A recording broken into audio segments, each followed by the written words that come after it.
shame, only those who follow the truth within. Obey the Father, that's where life begins. All the loud voices, they lead astray, but Jesus is the truth, the only way.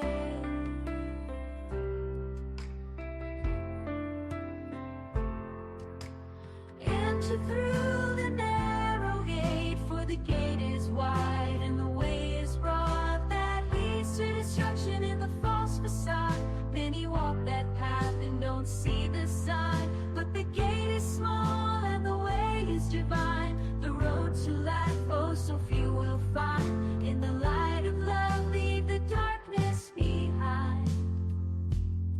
Salvation is a gift, it's not of our hands, not by the works or binding demands. It's free for the lost, for the weary soul. Come to Jesus, let him make you whole. If you thirst and hunger, just kneel down and pray. He's waiting there, don't let it slip away.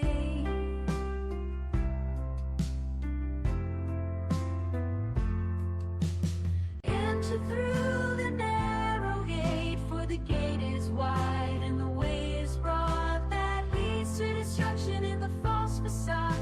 Many walk that path and don't see the sign, but the gate is small and the way is divine. The road to life, oh, so few will find. In the light of love, leave the darkness behind. Enter through the narrow gate, for the gate is wide and the way is broad that leads to destruction in the false facade. Many walk that path and don't see the sign, but the gate is small and the way is divine. The road to life, oh, so few will find. In the light of love, leave the darkness behind. In the light of love, leave the darkness behind. Magandang gabi po sa ating lahat, sa mga nakasubaybay, patuloy sumusubaybay sa atin pong live podcast dito sa Narrow Gate Ministry. Maging kayo man po ay nandito sa Pilipinas o nasa ibang bansa, pagpalain po kayong lahat ng Panginoon. Pastor Ramil, magandang gabi po. Pastor, tayo po ay nasa part 3 na ng atin pong topic about Calvinism. Atong mga unang pagtalakay po natin, Pastor, ay inyo pong pinaliwanag yung patungkol po sa core teaching po ng Calvinism. Una yung pong letter T. And then kasunod po tinalakay natin yung letter U. Yung T po ay about total inability. And then yung letter U ay unlimited, unconditional election. At ngayon po ay nasa letter L po tayo, Pastor.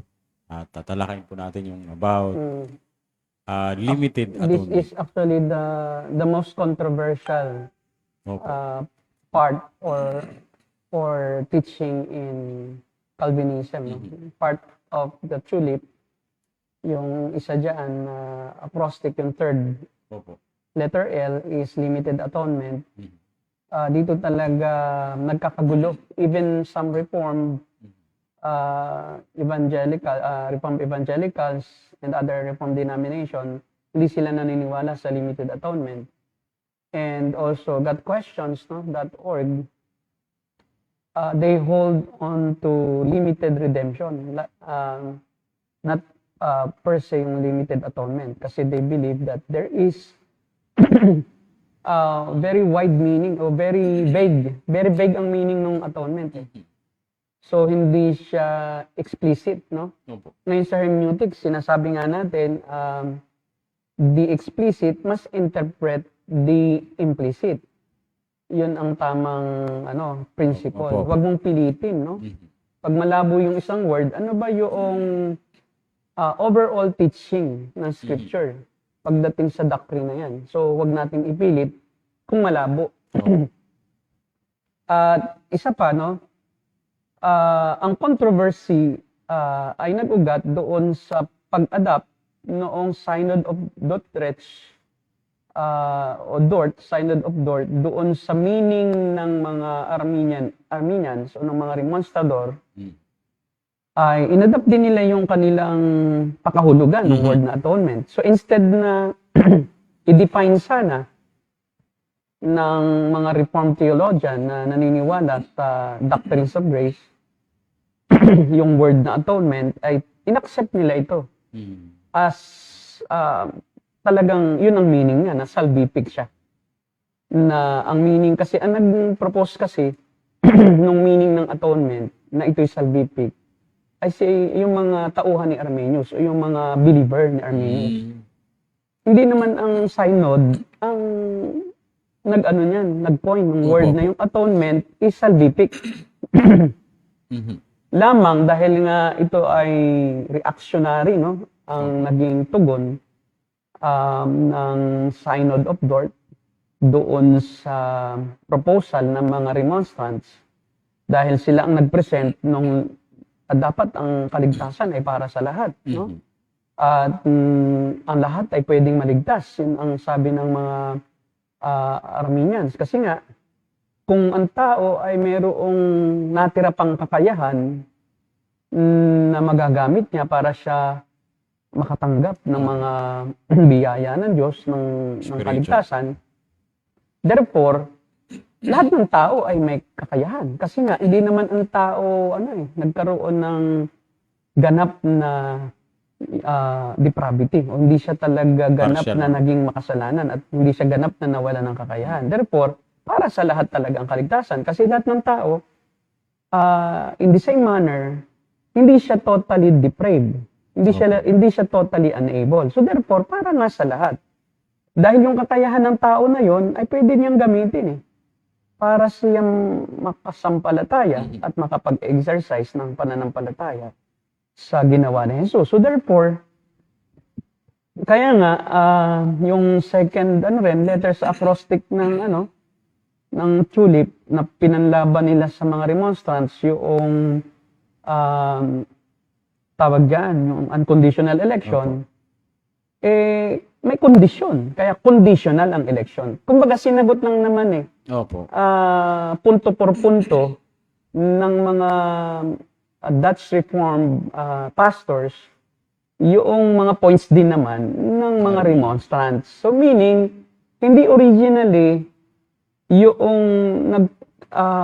define ng word na atonement as salvific per se na para sa lahat ay ang mga ang mga Calvinist, kundi ang mga remonstrador o yung mga tagasunod ni Armenius. So therefore, I think naging very hasty yung pag-deal nila ng word na dapat sana na-define muna ng synod.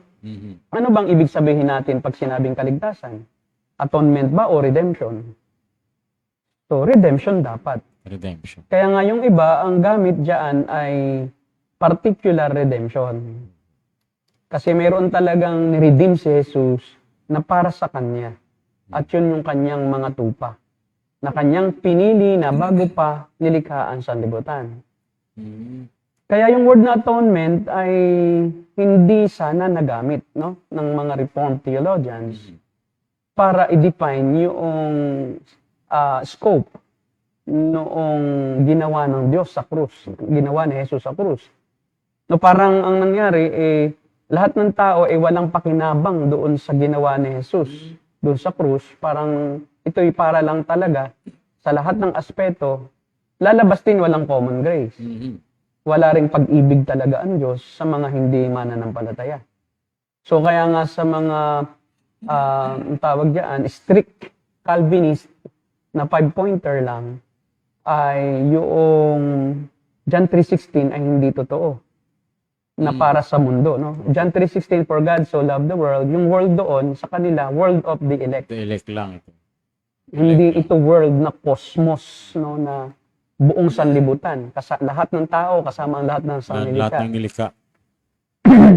So, kaya nga nagkakaroon ng theological gymnastics yung mga Calvinists pagdating dito. Opo. I believe na limited talaga, pero redemption.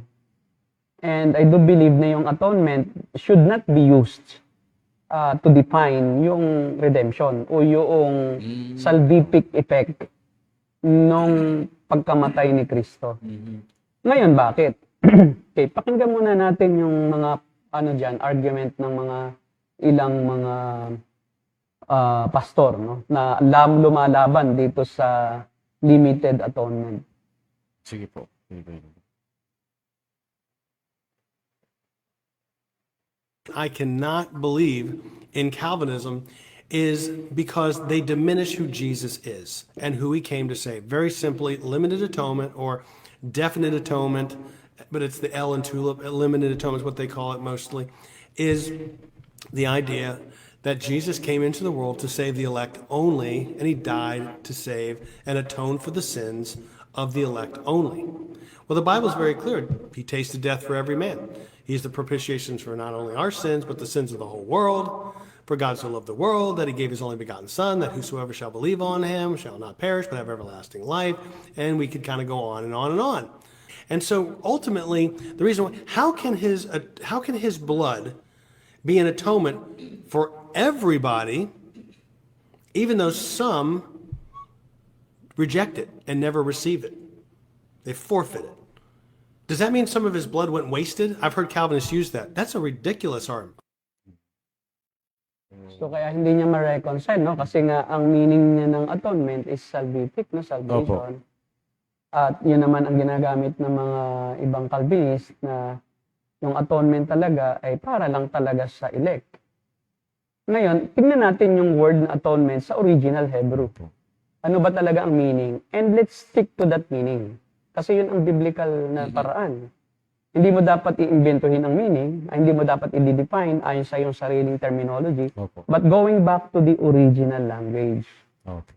Kasi ang word atonement is, ano yan, Old Testament word. Actually, ilang beses lang yan lumabas sa New Testament. Referring to the original sin, Romans 5:12, yun sa Hebrews, no? So, ang tinutukoy niya pala, original sin. Mamaya, i-define natin. Ano ba ang original sin? Ano ba ang actual sin? Maganda, exciting po, Pastor. So, ano ba yung atonement? Ano ba ang redemption?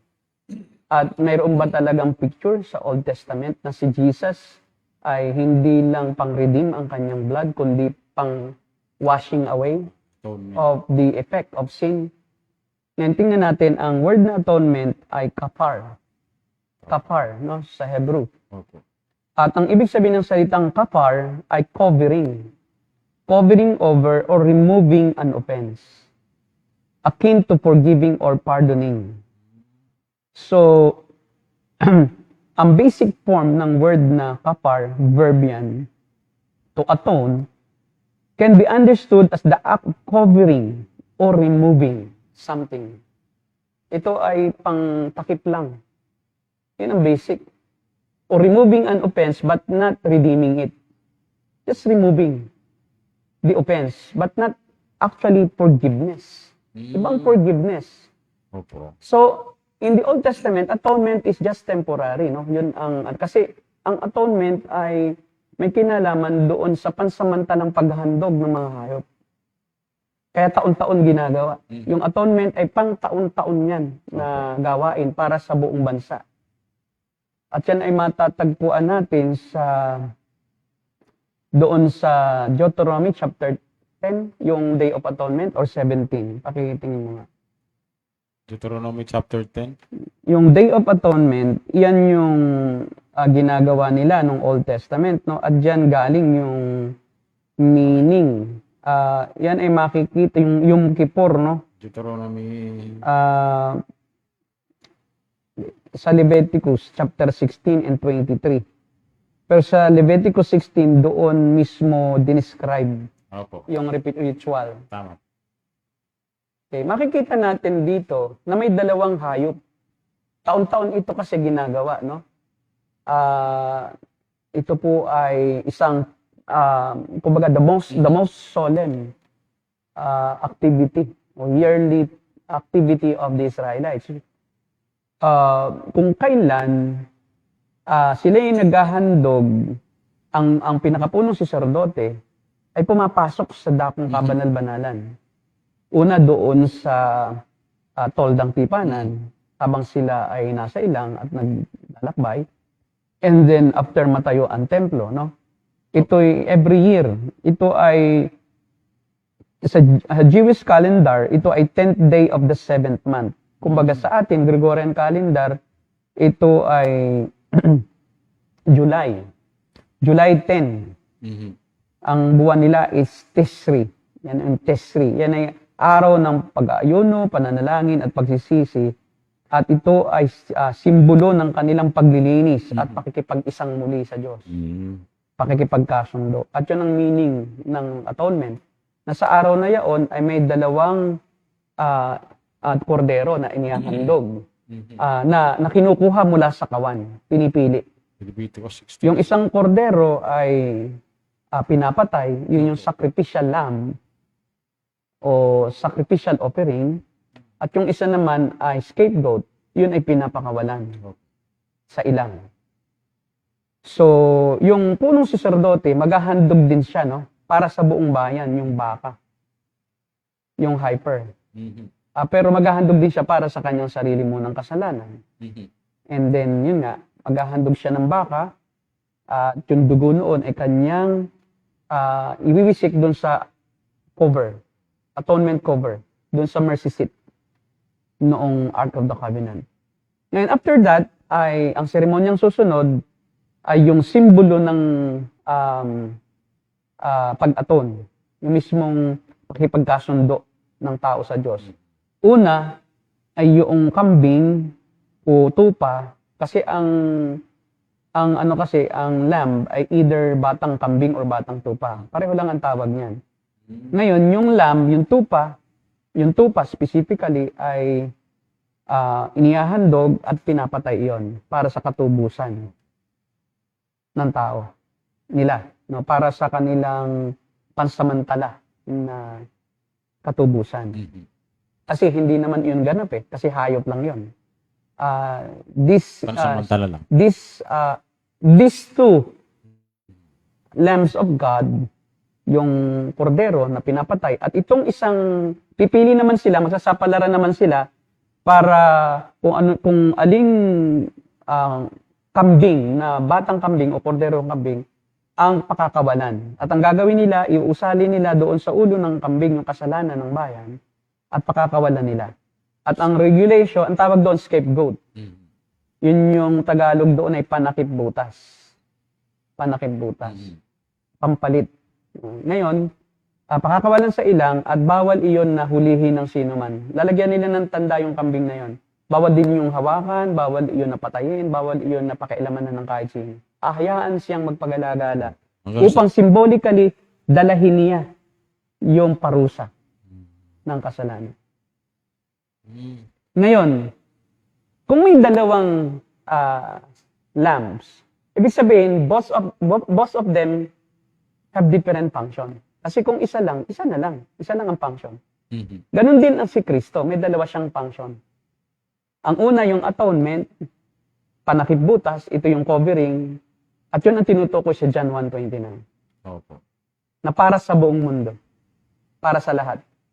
Ang sabi doon yun, behold, the Lamb of God Take away. who takes away, hindi nagpo-forgive, hindi sinabing who forgives the sin o who redeems the sin, who redeems the sin of the world, who paid for the penalty of the sins of the world, but takes away the sin of the world. Mhm. Ngayon, nang pinag-aralan ko yan, singular yung sin. Yung sinabing, to take away the sins of the world. Ibig sabihin, hindi siya actual sins na ginagawa.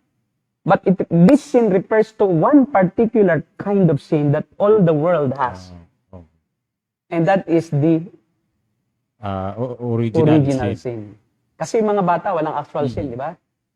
So, walang actual sin ang mga bata, but ang mga bata may original sin. And this refers to their sinful nature. Mhm. Na nang sila'y mabuhay, na sa mundong ito, minana na nila Ang kasalanan yung pagiging makasalanan at yung prinsipyo ng kasalanan ni Adan ay nasa kanya ng sistema. Kaya nga totally unable kahit ang bata. Pero wala siyang actual sin. Kaya this refers, yung John 1:29, yung sin doon, this refers to the original sin of the world because the world. Aling sin ang sinishare ng lahat ng tao, maging ang mga bata, tao din yan, di ba? Opo. So lahat ng tao, bata, matanda, ay nagsishare ng ganitong uri ng kasalanan. At ito yung original sin. Ngayon, anong ginagawa? Ang John 1:29 ay ellipsis. Ellipsis. Figure of speech na inalis na yung isang particular na word. Pero, obviously, ang inalis, hindi yung kasalanan. Kasi kung ang inalis ay original sin, wala nang kasalanan ang tao. Wala nang, ang mga bata, hindi na rin sila lalaki na may kasalanan. Kasi, hindi na rin sila magkakaroon ng actual sin kasi banal na sila. Di ba? Kasi aalisin yung original sin eh. Ang original sin, yun ang dahilan kung bakit nagkakasala tayo ng actual sin. Tama. Kasi may prinsipyo sa ating katauhan na nagtutulak sa ating gumawa ng kasalanan na actual pag tayo nagkaisip na. At alam na natin ang mabuti at masama. Ngayon, itong mga bata, wala silang actual sin. So, yung world doon na tinutukoy, the whole of mankind. At yung atonement na yon, ang pinitake away, yung punishment for the original sin. Hindi naman tinik yung original sin eh. Anong inalis? Yung parusa ng Diyos sa minanang kasalanan ng tao. So, Wala nang parusa ang original sin. wala na po siyang parusa. Pero, Kaya yun ang sabi ng reconciliation. Covering. Reconciliation of mankind to himself. Yun din yung sinasabi sa Romans chapter 8. He reconciled himself to his creation. Pero paano na-reconcile? Dahil mayroong ginawa rin ang Panginoong Jesucristo para din sa hindi ligtas. Dahil hindi salvific yung taking away of punishment for original sin. Hindi siya salvific. Kasi bakit naman paparusahan mo at ituturing mo na mayroong pananagutan ang isang tao para sa kanyang original na kasalanan? Di naman niya yung ginawa, kundi minana niya. Kaya, para ma-solve yung pananagutan na yon, para magkaroon ng responsibility ang tao, hindi ka parurusahan para diyan sa original sin mo, kundi para sa actual sin mo. ang tanong ko dyan, Pastor, ayun po bang original sin, although siya po ay na-atone na doon po sa 1:29 ang dyan, ano? Pero may epekto pa rin po ba ito? Yes, Nandun pa rin yung naroon epekto. yung kasalanan. Ang nawala, yung parusa. Kaya nga, hindi na parurusahan ang mga batang namatay na makasalanan. Ang parusa, para sa original sinful nature o para sa original na sin na minana ng lahat, ang inaalis doon, hindi yung kasalanan at hindi yung parusa na para sa particular na kasalanan o yung actual sin. Kundi para lang sa original na pagiging makasalanan. Kaya nga lahat ng bata na hindi pa nakakaalam ng mabuti at masama, pag siya'y namatay, kasama siya sa elect. Dahil siya'y tinubos din, kinover na ng Panginoong Hesus yung parusa para sa kanilang pagiging makasalanan. Wala na silang responsibility sa Diyos. Pagkat inako na rin ni Jesus yung kaparusahan para sa kasalanan ng mga batang ito, na iyon ay hindi actual na kasalanan, kundi iyon ay minana lang na kasalanan. Therefore, walang pupunta sa impyernong bata. At wala rin pupunta sa impyerno na mga ngatwiran na kaya ako naman nagkasala dahil may minana akong kasalanan. Ba't mo ako pinapanagot sa kasalanan na hindi ko naman ginawa? Ang pinapanagot lang ng Diyos na kasalanan ay yung kasalanang alam mong kasalanan, ngunit ginawa mo pa rin. Kaya lahat ng tao ay mananagot sa Diyos kung hindi siya sumampalataya. Therefore, lahat ng sanggol na namatay before the age of reason or moral reason, they are all saved by virtue of the atonement.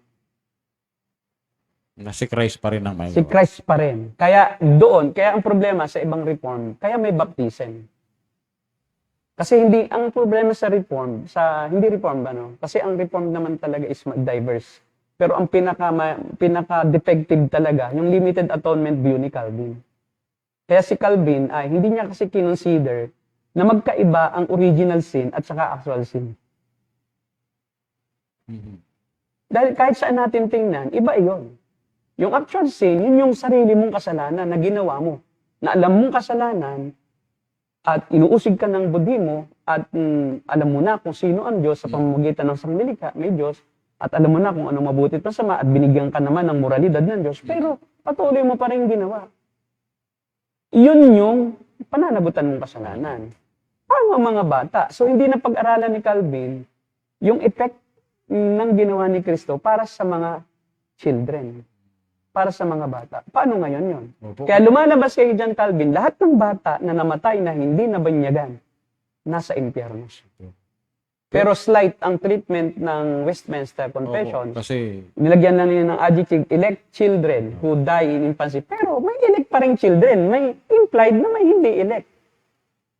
Hindi naman sinabing elect children, those who die in infancy are all elect. Hindi, kundi elect children who die in infancy, ibig sabihin, may bata pa rin hindi pupuntang langit. But that would be tantamount to injustice. Kasi kahit sa korte natin sa lupa, yung bata hindi parurusahan dahil sa kasalanan ng ama.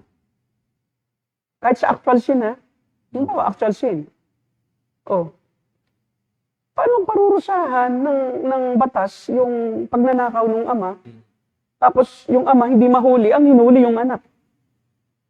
That would be injustice because ang justice, ang crime is imputed to the one who committed the crime. Hindi pwedeng hindi yung pinapamana na actual na kasalanan na yung kasalanan, pati parusa ipapamana. Hindi pwedeng ipamana ang parusa sa kasalanan di mo naman ginawa. Pero kailangan i-deal ng Diyos yon dahil galit ang Diyos sa lahat ng kasalanan. Kaya si Kristo ang symbol nung scapegoat. Pero pastor, naisip ko lang din malikot naisip.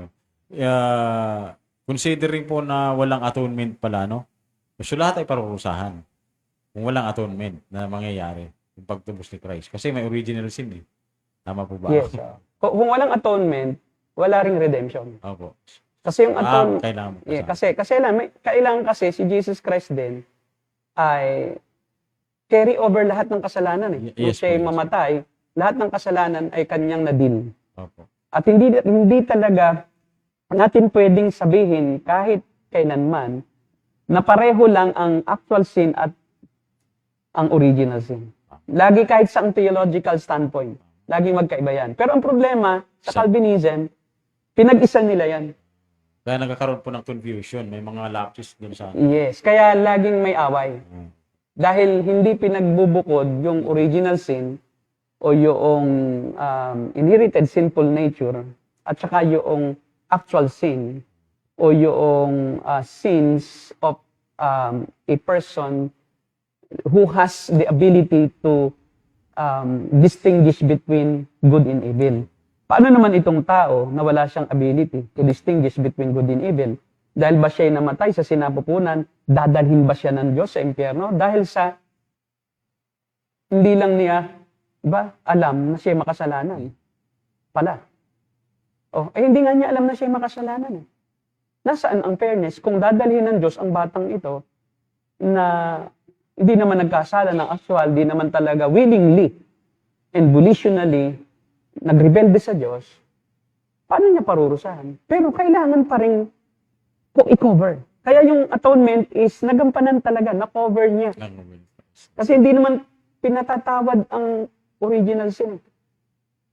Ba't naman patatawarin yung kasalanan na hindi naman ginawa niya? Ba't po ako patatawarin? Hindi ko naman to kasalanan.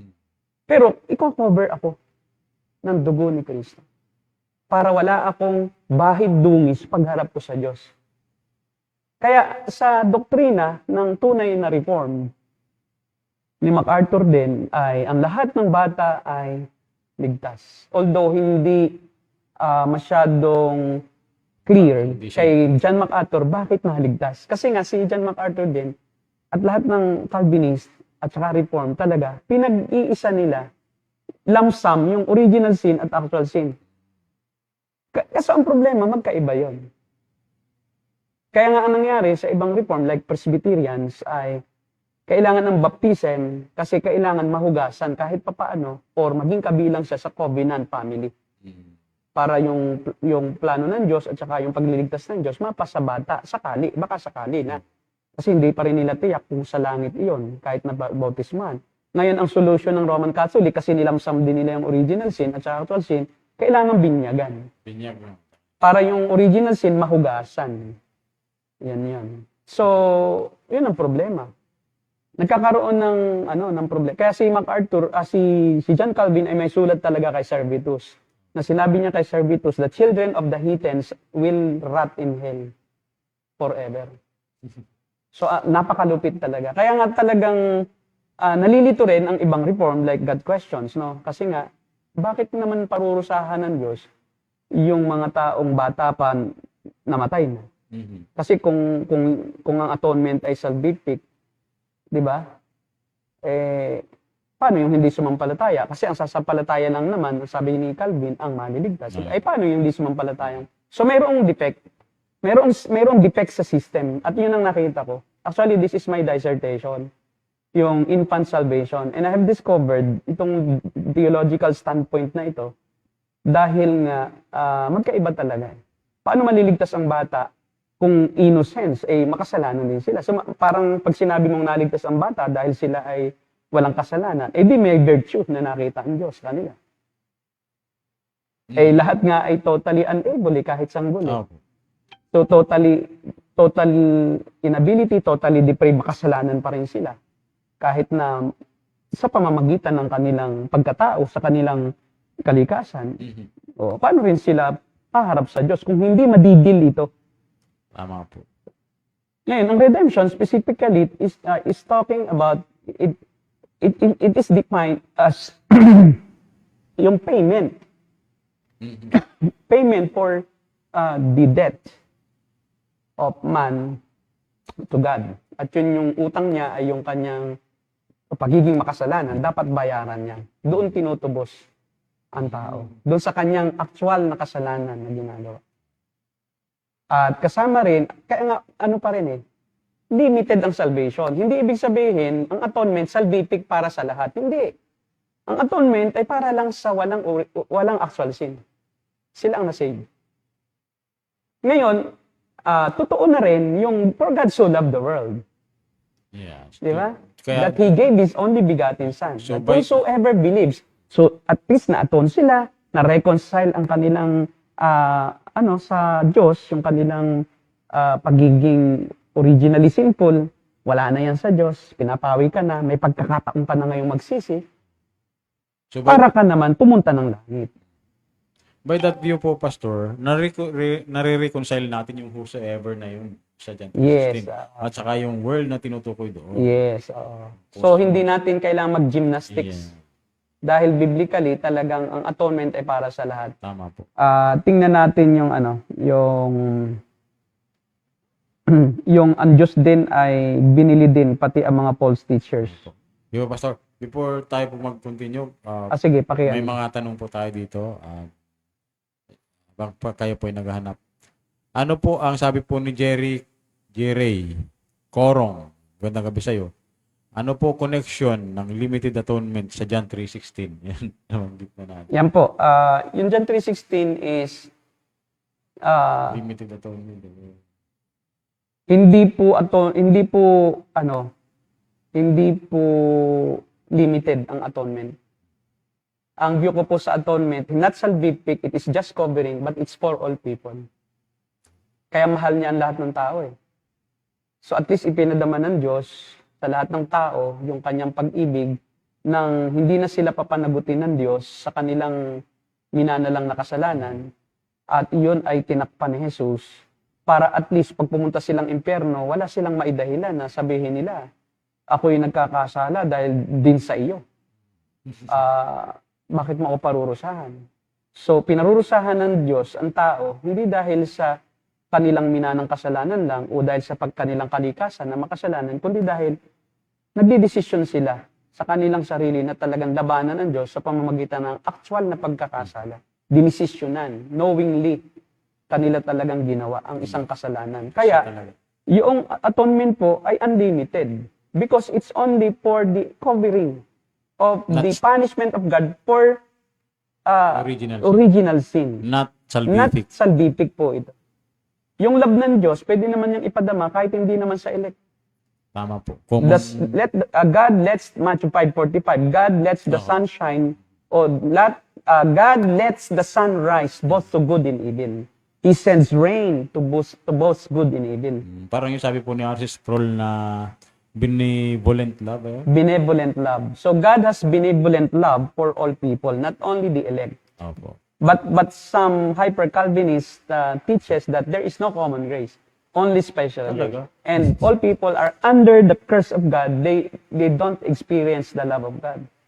Parang lang ko lang po nalaman yun, may Calvinist pa lang. May hyper-Calvinist na ganoon. Hindi naniniwala sa Oo, kaya nga pagdating sa indifferent sila kahit non-Christian, parang ang hirap lumapit. O kaya lalo na pagka hindi ka kanila katulad ang paniniwala, parang allergy sa'yo. Oo. Pero nangangaral, ba't ka pa mangangaral kung galit ka rin lang sa pinapangaralan mo dahil wala silang bahagi? So, sometimes they are too judgmental na parang yung isang tao, sa tingin nila, hindi na yan savable. Opo.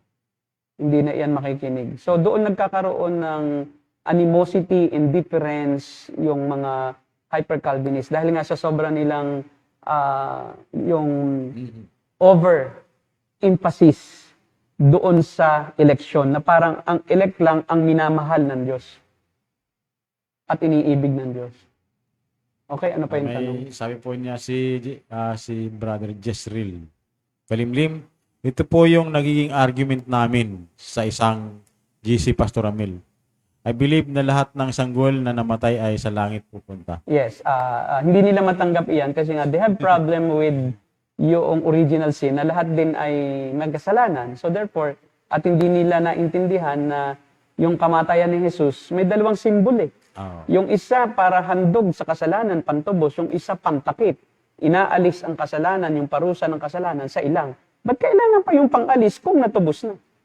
Ba't hindi na lang isang lamb na lang ang gawing symbol doon? Pero bakit dalawang lamb? Because those lambs represent the work of Christ. The work of Christ in atonement and the work of Christ in redemption. Doon sa redemption, under doon yung substitutionary death. Na panghalili siya sa mga makasalanan, matanda na. Kailangan magsisi yun para maligtas. Dahil kasama yun sa means. Yun ang symbol na ligtas siya pag siya nagsisi. Dahil siya ay bubuhayin sa Espiritu. Kaya ang aking term po dyan, particular redemption. Unlimited yung atonement, but hindi siya salvific per se. It's only for the children who die in infancy. Kaya sila, yun ang effect sa kanila kasi covered na yung kanilang, sinful nature, yung kanilang, original sin.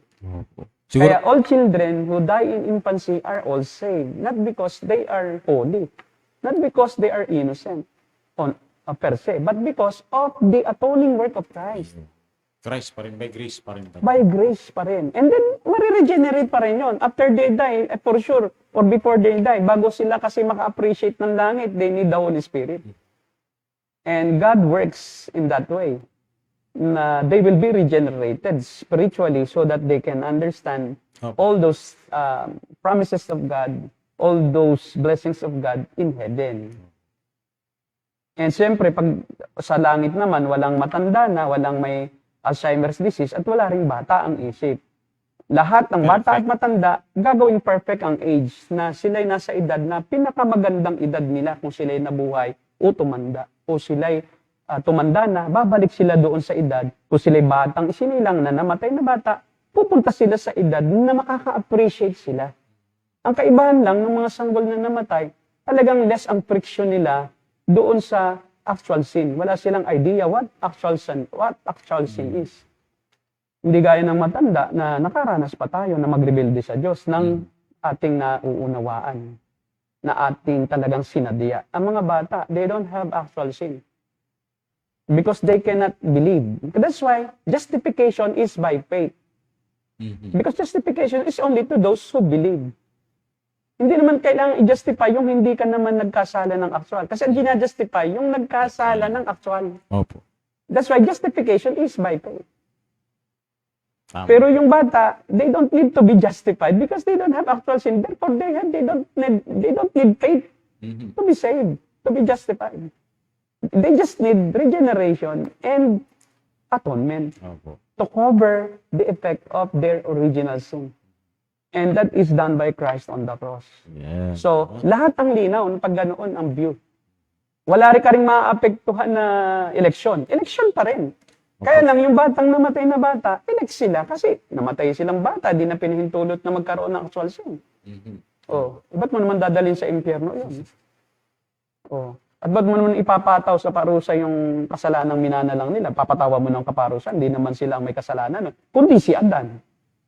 Oh, dahil sa kay Adan, namana nila. Di ba? Yung kanilang kalikasan ni Adan, federal headship. O sila yung makasalanan din. Pero ligtas sila dahil na-cover iyon. Yung ginawang kasalanan ni Adan na nagresulta sa pagiging makasalanan nila, galit din ang Diyos doon. Siyempre, natural. Lahat ng uri ng kasalanan. Pero iyon ay kinover na. Kinover na. That's why, for God so loved the world that He gave His only begotten, that whosoever believes shall not perish but have everlasting life. Yeah, sabi po ni Brother Ski, sabi nga nila James White, God has the same freedom in saving infants just as the adults. Para praise God. May sinabi po dito, nagtatanong po siya, sabi niya ni Ski, hindi na po pastor ang pagkakapaliwanag po ninyo. Salamat po. Opo, tama. Sabi po niya, bali sa atonement, ang inalis lang ay yung penalty for the original sin, pero hindi nawala yung effect ng original sin, which is, Yes po. Hindi inalis po yung sinful nature, yung effect ng original sin, which is to sin in actual. Opo. At saka yung death, yung physical death, hindi pa rin inalis. Kaya nga namamatay, kahit yung bata na walang actual sin, dahil may original sin, kailangan mamatay. Tama po. But they don't have to experience or to be punished by God in hell. Hindi nila mararanasan yung wrath ng Diyos. Kasi nga, kinover na iyon ni Jesus. Yung effect ng ng kanilang sinful nature. May tanong po, Pastor, si Brother Jezreel, kung mayroon daw po tayong YouTube, please. Wala ba, Brother RJ, no? Mayroon ba? Dapat pala na i-upload natin sa YouTube ito, agad, no? Okay, sige. Mabuti na lang. Mayroon po tayo. Salamat kay Brother RJ. Ating technical staff. Magaling yan, gwapo pa. Yes, ang scapegoat yan. Yung atonement is scapegoat. Scapegoat. Pantakip butas. At si Jesus yung panakip butas para sa kaligtasan ng mga sanggol na yan. Na mayroon silang minanang kasalanan pero kailangan takpan yung galit, yung ano na yon, yung puot ng Diyos. Ipagkasundo ang tao sa Diyos. At lahat din ng tao nakakaranas ng kaya nga kita mo, ang mga hindi mananampalataya, takot lang sila para sa kanilang ginawang kasalanan. Hindi sila takot dahil mayroon silang minhanang kasalanan. Ang kinatatakutan nila ay dahil guilty sila. Di ba? Guilty sila. Na sila rin ay gumagawa talaga ng hindi karapat-dapat sa harapan ng Diyos. Pero yung mga sanggol, walang guilt yan. Di ba? Hindi minana nila yung effect, pero yung guilt, hindi pa nila maunawaan. Bagamat sila guilty rin, pero they cannot process kung ano yung guilt na yun. Kasi nga, they are still ignorant. Tama. Of what is good and evil. Hindi pa matured. Kaya nga ang Biblia, hindi naman sinulat para sa sanggol. Kaya nga hindi isinali ang sanggol para pangaralan. May sinabi ba sa Biblia na pangaralan ninyo yung mga baby? Wala. Pangaralan ninyo yung mga hindi mananampalataya. At pag sinabing hindi mananampalataya, iyon yung may isip na. Kaya nga hindi makasampalataya. Dahil may isip, pero ayaw sumampalataya. Ay yung mga sanggol, hindi naman iyan makakasampalataya kahit pangaralan mo yan. Kahit pa ka dyan, magsasayaw ka, kung anong salitang sabihin mo dyan. Mag-sign language ka, hindi naman nila maunawaan, di ba? So that's why when they die, as infants who cannot process what is good and evil, and who cannot decide to choose between what is right and what is wrong, and then they are saved. Why? Because they don't know what sin is. Sobra namang lupit ng Diyos na parurusahan yung hindi niya alam na siya nagkasala pala. Di ba? Kaya hindi ignorant ang lahat ng tao sa kasalanan na parurusahan. May alam sila. May edad na sila eh. Oras namang ikay humantong na sa age of yung knowledge ng masama at mabuti. Meron ka ng meron ka na mararamdamang guilt. Dahil tinanim ng Diyos sa puso ng tao ang kanyang kautusan. Tama. may nakatanim talaga kautusan. Mhm. Kaya hindi naiintindihan lang. Dapat na-define ano ang atonement. Sa original talaga iyon is covering talaga. Cover. Hindi siya salvific eh. Kino-cover lang. Even yung sa Old Testament rites, hindi naman salvific yan eh. Si Christ pa rin ang salvation nung nasa Old Testament eh. Reflection lang iyon nung nangyayari sa kanilang kalooban na pag sila ay naghandog, ibig sabihin, nagsisisi sila. Pero hindi yung paghandog na yun ang nakapagligtas sa kanila. Because it's not by work that you can be saved. Kundi yung grace pa rin ni Jesus, kaya nga kahit sila ay naghahandog, kung hindi sila sumasampalataya na may darating na tagapagligtas, impyerno pa rin sila, kahit kahandog nila pa lang ng hayop na yon. Eh hindi naman sila sumampalataya sa Diyos, na ang Diyos ang aking tagapagligtas. Oh. At nagtitiwala sila na, uy, ako'y mabuti na kasi ako'y naghahandog na. O, di sa impyerno ka pa rin. Because salvation is by grace from the beginning of history of mankind until the end of history of mankind. Walang epoch na age of law, sa law naliligtas. So, age of government, sa pagsunod sa government naliligtas. Sa king. Precision eh. Hindi yon. Lahat ng ito, ng age sa kasaysayan ng mundo, lahat ng bahagi ng kasaysayan ay by grace ang salvation. Yun lang content noong pananampalatayanan ang magkakaiba. Sa Old Testament kasi hindi pa complete yung picture ng gagawin ni Jesus. Pero kay Jesus pa rin, may darating na Savior. So Old Testament saints or elect, they look forward to the coming of Christ as their substitute. So they believe that they cannot save themselves. They need a Savior. And there is a promise in Genesis 3:15 that there is a seed of a woman, of the woman, who will crush the head of the seed of the serpent. And that speaks about the Lord Jesus Christ in His coming work on the cross. Kung sila sumampalataya doon na may magdudurog sa ulo ng ahas, diba, na darating sa sanlibutan na anak ng isang babae, ng isang berhen, alma kasi ang ginamit eh. Kasi pag sinabing babae, wala pang asawa, virgin yan sa Hebrew. Automatic ang alma, lahat ng alma, virgin. Yun ang connotation. So, si Jesus Christ yun. Ngayon, yung mga prophecies, kung naniwala sila, kung kahit di pa nila nakita si Christ, di nila naabutan, still, si Christ pa rin ang naging Savior nila. Kasi yung death ni Christ, may retroactive effect yun. Kahit na siya hindi pa namamatay, inilalapat na ng Diyos Ama yung bisa ng kanyang kamatayan sa mga taong hindi pa naabutan yung kanyang kamatayan. Opo. Opo yan. Maging sa batas eh, may ganyang sistema eh. Kahit Kaya, na ngayon lang siya pinatupad, in-implement, pero sakop niya yung mga nakaraan. Ngayon, yung death ni Christ ay sinasabi sa Revelation, the Lamb of God who was slain before the foundation of the world. Pero man, nasa huling phase ka na ng kasaysayan. Pero si Jesus ay tinuring na namatay na bago palalangin ang sanlibutan. Kasi tinutukoy doon yung kanyang ministeryo ng kapagliligtas na sakop ang lahat ng kasaysayan ng tao. Sa all ages. Hindi naligtas ang tao dahil sa kanilang sarili. At yun nga, yung particular redemption ay para sa mga matanda na kailangan magsisi dahil meron na silang actual na kasalanan. Kailangan na silang abutin ng Ebanghelyo. Dahil pag hindi sila nakarinig ng Ebanghelyo ni Kristo, ay hindi sila maliligtas. Naisip ko lang po, Pastor.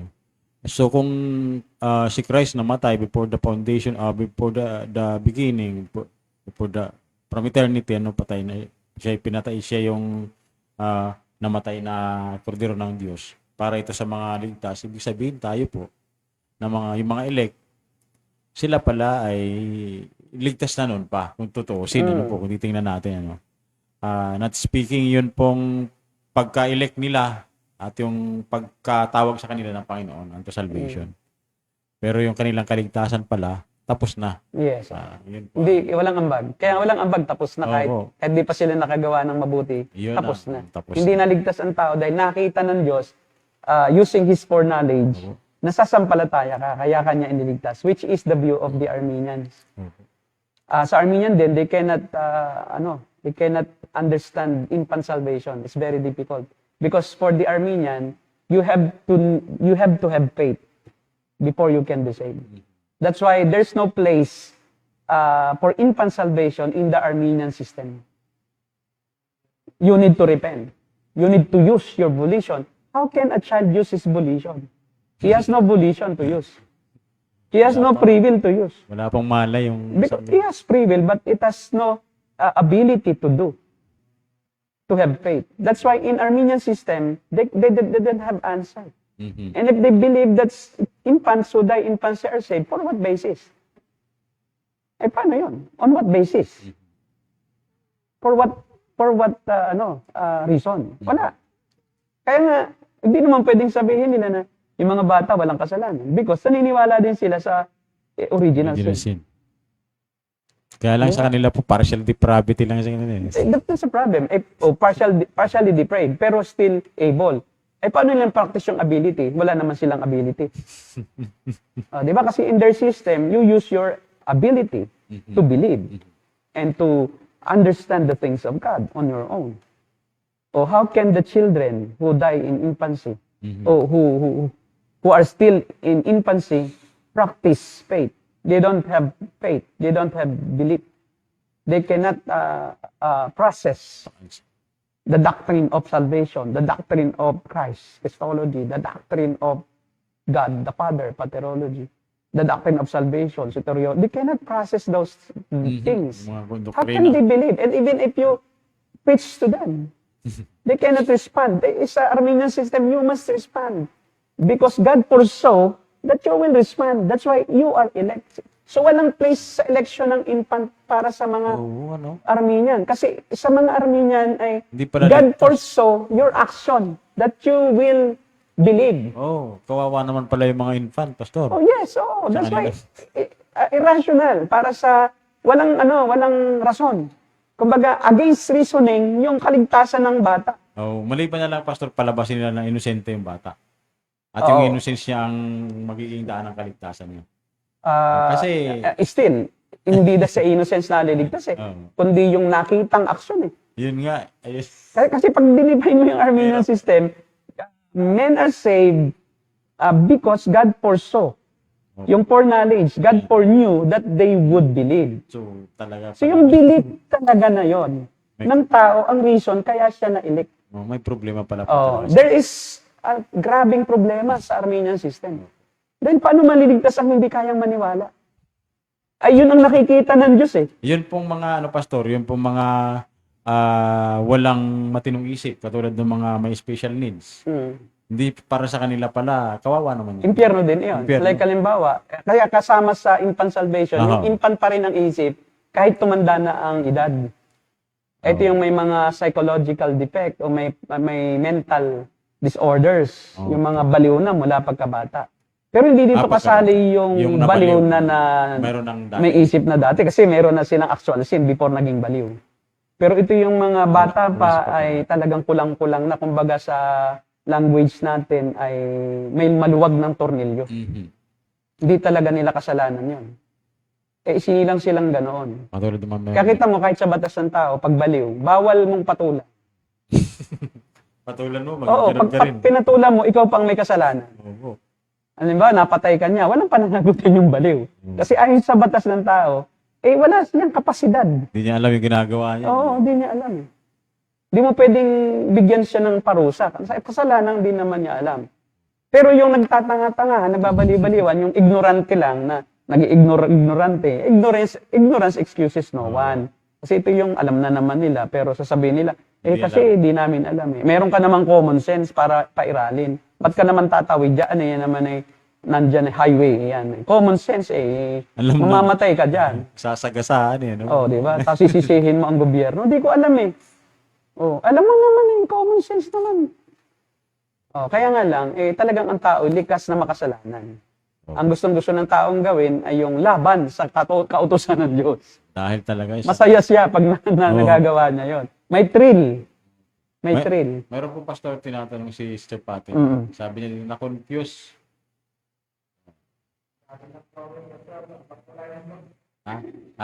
Yes po. Na-confuse po, Sister Patty, tama. Even the brightest men can be confused sometimes. And I do believe na confused yung Synod of Dort.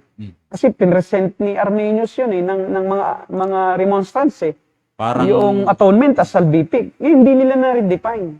Teka, naniniwala ba tayo ng atonement ay salvation agad? O, dapat i-refute muna yung word na atonement and then gumamit ng ibang salita. At tama yung particular redemption. Redemption pag sa salvation ng may isip. Kasi may actual sin, kailangan i-redeem yung tao doon para talagang maligtas siya. Kasi may actual sin siya. Opo. Pero pastor, yung mga ganyan pong mga pagkakamali, parang iyan po ay normal sa mga church fathers noon. Irenaeus sila, may mga lapses. Siguro po pastor, dahil sa kanila pong focus na gusto nila talagang ito yung bigyan nila ng diin, dahil ito yung kinukontra, hindi nila napapansin na knowingly, medyo nawawala pala po sila. Kasi directly na kumbaga, head-on nila, binabanatan, hindi na nila na-define. Tama po. Agad, tira agad. Pero hindi mo na naisip, tama ba yung term? Kaya alam mo yung once saved, always saved, di ba? Alam mo ba na yung term na yan, o phrase na yan, yan ay hindi nanggaling sa mga naniniwala sa eternal security. Yan ay bintang, pejorative term ng mga Arminians. Yung mga nawawala ang kaligtasan sa mga Hindi na Calvinist. sa may mga eternal security. Tapos hindi alam nila na, oo nga, yun nga kami, once saved, always saved. Hindi tayo ganon. Ang sa atin, once saved, always saved, it truly saved. Kasi meron lang namang nagliligtas-ligtasan Di ba? Merong nagpapanggap lang namang save paano mo yun? Sinabi mong save ka, tapos hindi ka na ngayon Kristiyano, hindi ka na save. Ang tanong dapat, tunay bang save? Yung sa mga tunay na save, hindi talaga nawawala. Once saved is always saved. Truly saved. Parang nawawala lang doon sa hindi tunay. Kasi nagpanggap lang siyang save. Opo. Nakitaan mo ng changes, nakitaan mo ng paglilingkod, ba, ng pagsiservisyo sa iglesia, sakripisyo, pero yung pala ay may nakatago lang siyang agenda. Gusto lang siyang manligaw. Gusto lang niyang ligawan yung isang deaconess o isang young people na dalaga. Ganun yun Pwedeng magpanggap Kaya hindi totoo yung once saved, always saved.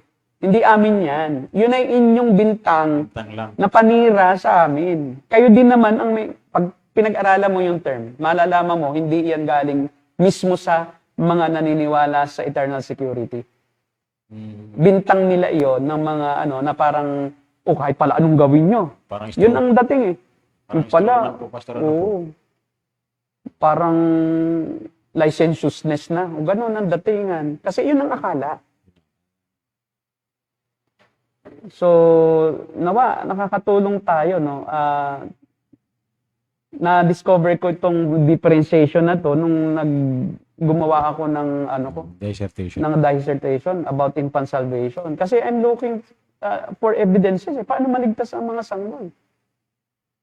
Di ba? Hindi naman sila pwedeng i-redeem dahil wala namang actual sin. Hindi naman sila pwedeng ma-justify kasi walang faith. Kasi justification is by faith. Ba sila ba ang na-justify? Ang na-justify, yun lang may kasalanan talaga, di ba? Yung isinasakdal at sinasabing, ikaw, may kasalanan ka. Pero inimbestigahan. Kaso yung mga bata, wala namang kailangang ipawalang sala. Hindi naman kanilang kasalanan yun Yung kasalanan nila, minana lang. At nature lang naman nila yon. Likas na sa kanila yun, dahil minana nila Kay Adan yung pahikasan na yun, na makasalanan. So, paano yun? Paano maligtas to? And then, sabi ni David, nung mamatay ang kanyang anak sa pagkakasala kay Bathsheba, makikita pa rin tayo ba na kahit saan ka man doon din ako pupunta. Malinaw po doon. Implied doon na yung anak ni David nasa langit. Kasi si David, elect din siya Saka yung sinabi ng Panginoong Jesus na yung mga bata, pinalalapit ng mga magulang nila kay Jesus. Tapos binawalan ng mga alagad. Sabi ng Panginoon, hayaan yung lumapit sa akin ang mga bata na gaya nito, sapagkat sa mga kagaya nito ang kaharian ng Diyos. Sa mga kagaya nila, hindi naman sinabing, di ba, para sa lahat ng kaasal bata. Hindi yung wala pa talagang pagkakasala. Di ba, para sa kanila ang kaharian ng Diyos. So, may implication yung salitang para sa kanila. Para sa kagaya nila. Kasi pwedeng sabihin na, bata naman ako sa itsura. Pero matanda ng isip. Kasi pwedeng, Baby face. may bata kasi na advanced na yung edad eh. Tama po. Pero yung, ang sa pag-aaral ko, yung mga dinala kay Jesus, ito yung kinakalong pang bata. Yung mga sanggol. Mhm. Hindi yung mga batang pwede nang magwala o lumayas. Hindi. Kaya nga dinadala eh. Pero ang bintang na naman ng mga hyper-Calvinist, yun daw ay bata sa faith. Hindi yung mga faith. May mga faith na gaya ng bata. Parang reading between the line yung ginagawa Reading ni- between the lines. Hindi eh. Nilalapit nga para i-bless niya eh, di ba? Sabi ng, parang ang datingan din ng mga apostol, para ding mga hyper-Calvinist. Walang puwang yung mga bata. Hindi yan mahalaga sa Panginoon. Ano yun? Lahat ng tao mahalaga sa Panginoon. Pantay-pantay lang. Yung bata at yung matanda na umabot ng 90 anyos at yung batang kasisilang, pantay lang yan. Dahil lang sa Pareho iyan na minamahal ng Diyos. For God so loved the world that He gave His only begotten Son, that whosoever believes in yung mga elect na matanda, diba? Shall not perish but have everlasting life. Oh. So may atonement, may redemption. Ah, Okay, may tanong pa ba tayo? Mayroon kang tanong. Meron kang na-process. oh. Hindi. Yung may mga comment na iba. Pwede, yan, pwede. Sabi po niya, Christ's death is considered a salvific act. Tama po ba? Yes, salvific act. But there are, may mga implications yung death. Para sa iba, yung death ni Christ, yung blood ni Christ ang nagliligtas. Hindi yung mismong death. Di ba? May salvific act talaga ang death. But, of course, meron ding non-salvific. Yung atonement. But you are atoned by the death of Christ. Ano ang atonement? Covering. Christ's death covered the sinful nature, the original sin of all mankind. Kaya may nangyari din sa isang matandang hindi naligtas. Bakit? Hindi siya parurusahan dahil sa kanyang original sin. Because ito'y pinawi na rin, dinala ni Jesus. Ba yun yung John 1:29. Hindi na naman. Behold the Lamb of God that takes away the sin. Ellipsis, the effect of original sin of the world. Singular, not sins. At ba't inaalis? Hindi naman pinatatawad, hindi nire-redeem. Ang kasalanan. Kasalanan. Yung gina- Okay, makikita mo dyan. Okay, mayroon pa na isang verse no, na dito nalilito at nag-gymnastic sila eh. Nahirapan sila rito. 2 Peter chapter 2 verse 1. Ang context dito yung mga false teachers. Pero matindi ito kasi pati false teachers binili rin. Pero hindi sila na-save kasi na-atone lang. Diba?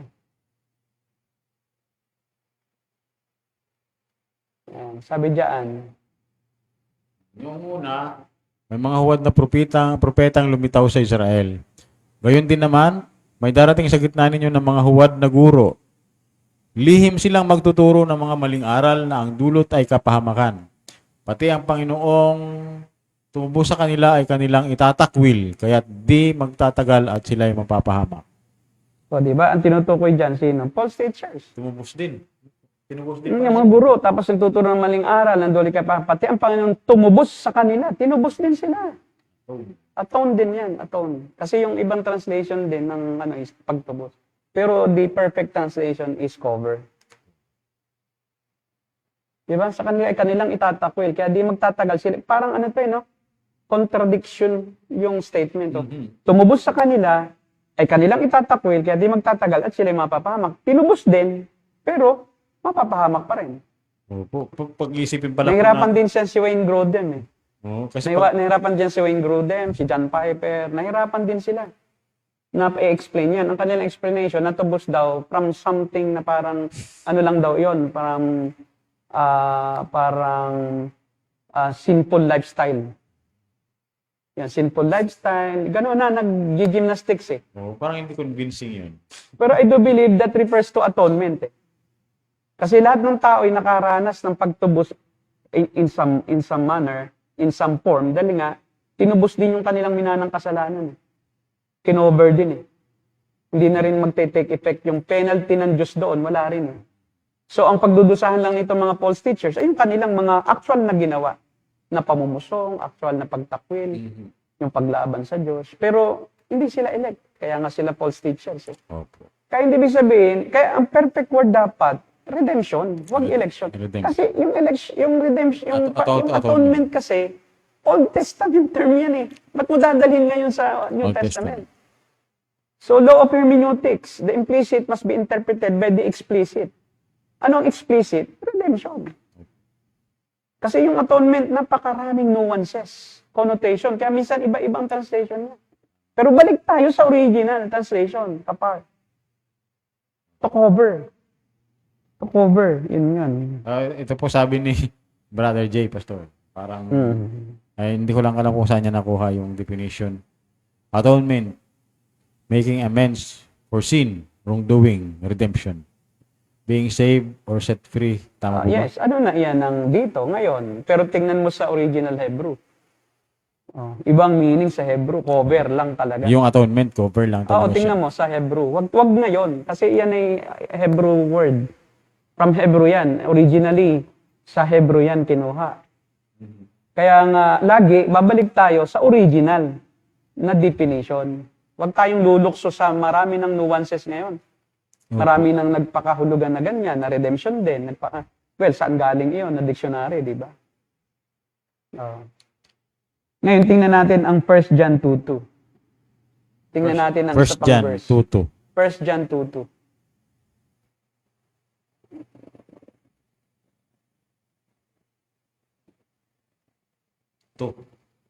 Chapter 2, verse 2. 1 John chapter 2, verse 2. Si Kristo ang handog sa ikapagpapatawad ng mga kasalanan. Hindi lamang natin mga kasalanan, kundi maging ang kasalanan ng lahat ng tao pala. Isa rin yan. So, ang connotation yan, akala nila, parang universalism. Tapos, God is offering salvation to all. Hindi. Handog din siya sa ikapagpapatawad ng mga kasalanan. So, hindi lamang, well, sa original Greek yan, is handog siya para sa kasalanan. Wala yung salitang ikapagpapatawad. Hindi lamang ng ating mga kasalanan, kundi maging ang kasalanan ng lahat ng tao. Lahat ng tao. Kung handog siya, may ginawa si Jesus Christ para sa lahat ng tao. Ngayon, ano yon? Yung original na kasalanan. At dapat lang naman talaga na yun ay bigyan solusyon ng Diyos. Para ang tao naman, walang maidahilan pag pumuntang impyerno. Oo. Kasi unfair naman na sila pupunta sa impyerno dahil sa kanila lang minana. Sasabihin ng Panginoon, hindi ka naman narito dahil sa kay Adan eh. Dahil sa iyong magulang. Narito ka dahil sa sarili mong ginawang kasalanan. Unfair din naman sa mga bata, no, na pupunta ng impyerno dahil sila na may minana lang. Pareho, para may justice talaga eh. Yung death ni Christ, ito yung nag-exemplify perfectly ng justice ng Diyos. At ng grace ng Diyos din, lalo na. Sabi po, Pastor, nung iba, to reconcile yun pong nuances na yun. About dun sa death ni Christ, yung para sa lahat ng tao, sabi niya, sabi sa nabasa ko, yung death ni Christ ay sufficient for all, but efficient o efficacious to the elect. Totoo naman. Sufficient for all. Sufficient for all naman talaga siya. Pero may bisa lang sa elect. Yun doon makikita sa paanong paraan sufficient. Yun ang hindi kayang explain. Dahil sa atonement. Yan. Yun, pasukan natin ng theology. How it became sufficient. Or how does it is it how can we explain the reason why it is sufficient? Ayun is sila walang explanation. Wala silang explanation. Sufficient para sa sapat yan para matubos. Para na saan? Sapat nga. Kung sapat at yun ay redemption, di dapat lahat ligtas. Parang kay Lulu Sproul ko po nakita. Hindi, kay John Calvin yun. Kay John Calvin originally. po ba? Ah, okay po. John Calvin. Mali pala. Hindi lang talaga ano ni Calvin yung ano eh. Ah. Na yung atonement ayaw niyang pag-ibahin at redemption. Kahit naman sa meaning magkaiba eh. Di ba? Opo. I-define mo yung redemption, ano ba yun? I-define mo rin yung atonement, ano ba yun? I-define mo yung adoption, iba rin, di ba? Hindi mo Iba. pwedeng yung redemption, adoption, one and the same. Magkaiba pa rin yun. Kaiba pa rin. Yung adoption is effect ng redemption. Diba? Fruit. Mga, ano yun, mga bunga ng pagtubos. Mhm. Pag tinubos ka na, naging anak ka ng Diyos, lahat yun. Kasama lang yun. Pero yung atonement, magkaiba pa rin. Pagtakip sa kasalanan. Yun ba, sa ibang salin, pagpapalubag loob. Opo. Propitiation, yun ang ibang, mas angkop na salin ng iba. Sa Sabi ng iba. redemption. Pagpapalubag loob sa galit ng Diyos. Yung atonement. Ay, ito. Yung atonement. At one meant reconciliation. Ay, bakit na-reconcile pero galit pa rin? Kasi yun lang sinful nature ang nawala. Para ang Diyos ituring ng lahat ng tao as in, hindi dahil kay Adan kayo maparusahan. Hindi ko na kayo itatakwil dahil kayo tao lang. Kundi dahil sa kayo'y talagang nag-actual na nagkakasala. Okay. So, in some sense, makipag-reconcile din ang Diyos sa tao. Through atonement. But not all people will be saved. Those only who will believe in the Lord Jesus Christ can be saved. It's only through Christ. But those who cannot believe, they are saved by virtue of atonement. Hindi malito. Iba ang bata, ibang matanda. Hindi rin tayo pareho. Ibang pag-iisip nila, iba rin tayo. Pero pareho tayong tao. Iba lang ang capacity, mental capacity, Malinaw po, Pastor. at emotional capacity. Ibang kaiba talaga. Hindi mo pwedeng ilamsam na lahat ng tao ligtas na. Dahil tayo naman ay lahat ay ililigtas. Universalism. Hindi pwede yun. Ay, hindi po kami universalist, ha? Opo, nilinaw lang natin. We are not universalists. We are just clearing out yung talaga. Making it clear, yung doctrine ng particular redemption. Yes po. May election talaga. Elect lang ang maliligtas. Hindi pwedeng maligtas pag di-elect. Opo. Yung universalism po kasi ligtas lahat eh. Mahirap yun. Ligtas lahat. Ay, ako na lang kung mapupunod siguro. Sino may tanong pa dyan? Ang klaro at logical po ng paliwanag ni Pastor Ramil. Praise God. Sino yun? Kay Sister Fatima po. Salamat po at naiintindihan ninyo. Salamat po, Sister Fatima. Nakaka-inspire din po ang mga comment. Patuloy pa rin kaming Opo. magpapahayag ng katotohanan.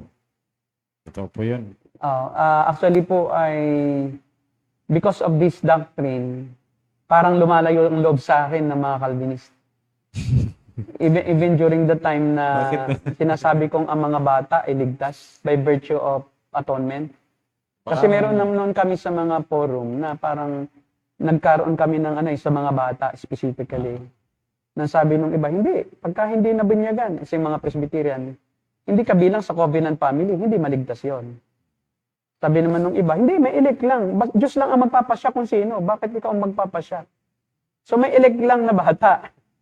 Diba? At saka talagang, kaya yung minodified natin, yung Westminster Confessions of Faith. Kasi nga doon, mayroong word na elect children or elect infants. All infants. Diba? Who die in infancy are saved. But the problem is, paano yung hindi elect na infants? Hindi nga saved. So, they extend election doon sa hindi kayang sumampalataya. Samantalang, kaya namatay iyon, sino bang ito? Kung naniniwala ka sa sovereignty ng Diyos, it has something to do again with the sovereignty of God in salvation. Kung ang tao isinilang na abnormal, no, at siya ay mayroong biliary artery siya, usually yan 6 months lang, up to 1 year nabubuhay. And then, yung batang iyon, ay namatay sa edad na 1-year-old. Sino ba ang nagbigay ng buhay sa tiyan ng bata? Oh.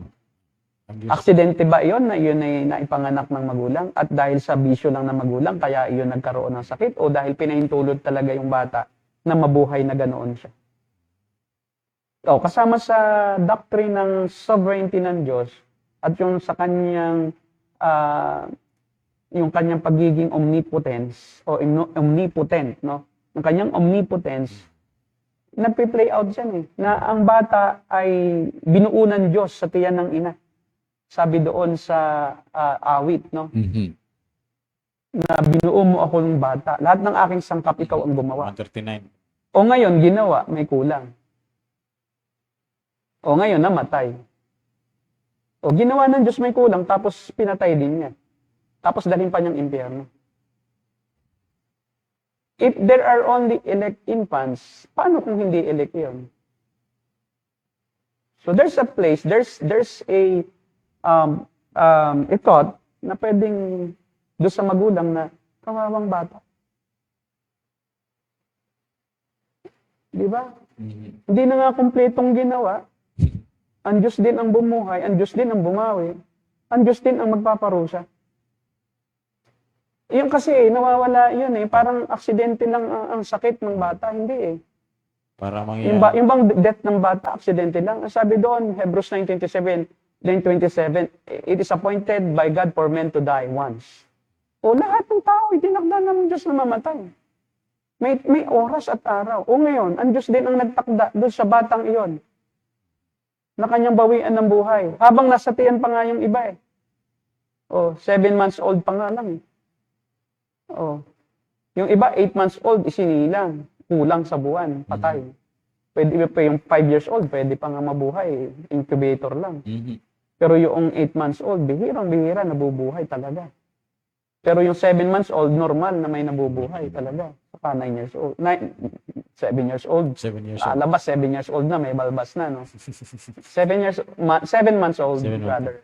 Na mamali lang tayo ng mabilis ang ating Mapapagaya tayo kay John Calvin ito. mapapaano tayo, hyper. Hyper tayo po. Yan. So, yun po. Yan po ay talagang makikita natin. Mayroon isang theologian, no, German theologian, na seemingly ay naniniwala siya na ang lahat ng bata ay ligtas. No, meron ako nakitang ganoon. Tapos, yun nga lang, hindi nga ma-differentiate yung original sin, ano yung ginawa ng Diyos para doon, at ano yung actual sin. Tapos meron din ako nabasa, mga ano na ito, mga napakatagal na. Wala akong makita kasing libro about infant salvation na makabago. Maliban kay John MacArthur at yung iba pa na modern author. Siguro mga hanggang 5 lang yung bago. Tapos sa history ng Christianity, this is one of the most neglected topics. Yung infant salvation. Kaya ang nabibili ko doon sa forgotten books, mga forgotten na. Tapos ang ginawa ko ay umorder pa ako from the States online. And then yung pinsan ko sa San Diego, nung pumunta yung tatay niya rito, pinadala niya sa akin. So pero nilibre na niya ako doon sa bayad. So, kasabi ko kasi, nagda-dissertation ako, I need at least 15 books about the topic. Wala talaga. Wala. Kahit sa Amazon, wala kang mabili. Mahirap pala po yung ganyan dissertation. So, about, yun talagang, pag sinabing 15 books, about the topic mismo.